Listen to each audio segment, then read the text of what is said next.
What happens when it goes up और goes down? अच्छा, क्या होता है अगर इंडिया विक्स ऊपर या नीचे जाता है? ऑप्शन प्रीमियम्स के साथ क्या होता है ये समझ लेते हैं। अगर इंडिया विक्स लगातार ऊपर की ओर जा रहा होगा तो बेसिकली इसका डायरेक्ट कोरिलेशन होता है ऑप्शन प्रीमियम्स के साथ। अगर इंडिया विक्स एक्सपैंड हो रहा है तो ऑप्शन प्रीमियम्स भी एक्सपैंड हो रहे होंगे, यानी कि ऑप्शन बायर्स के लिए कंपैरेटिवली एक अच्छा मौका होता है इंडिया विक्स अगर ऊपर जा रहा है तो उस वक्त पे बाइंग करना। ऑप्शन सेलर्स के लिए क्यों नुकसान होता है? क्योंकि अगर वोलेटिलिटी लगातार बढ़ रही है और ऑप्शन सेलर ने सेल कर रखे हैं ऑप्शंस, तो प्रॉब्लम क्या आएगी कि 100 रुपए पे सेल किया हुआ ऑप्शन एक्सपैंड होता चला जाएगा इररिस्पेक्टिव ऑफ कि निफ्टी मान लो कहीं भी ज्यादा मूव नहीं कर रहा है तो भी ऑप्शन प्रीमियम्स एक्सपैंड होते चले जाएंगे। और ऑप्शन सेलर क्या चाहता है कि ऑप्शन प्रीमियम्स कॉन्ट्रैक्ट होते जाएं, कम होते जाएं, ठीक है, छोटे होते जाएं, 100 का 80 हो जाए, 90 हो जाए, 70 हो जाए, ये ऑप्शन सेलर चाहता है।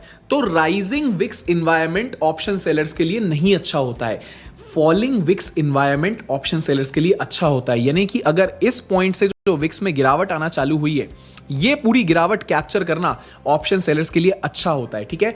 पुट ऑप्शन सेलर्स की मैं यहां पे बात कर रहा हूं, इजीली पुट ऑप्शन सेल कर पाते हैं जब विक्स में गिरावट आ रही होती है। बड़ा सिंपल सा आपको मैं केस बताता हूं। अगर आप इस पॉइंट से देखेंगे तो निफ्टी लगातार, अगर आप इंडिया विक्स की बात करें, इंडिया विक्स लगातार गिरा है और इस पॉइंट के बाद निफ्टी लगातार बढ़ा है, ठीक है।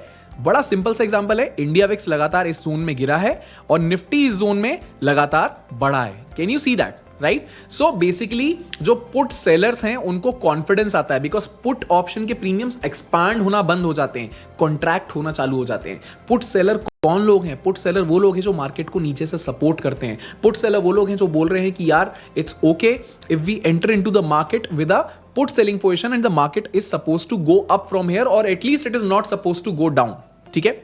चलिए, थोड़ा भी अगर कॉम्प्लिकेटेड लग रहा हो तो दोबारा देखिएगा इस मास्टर क्लास को, समझ में आ जाएगा आपको, ठीक है।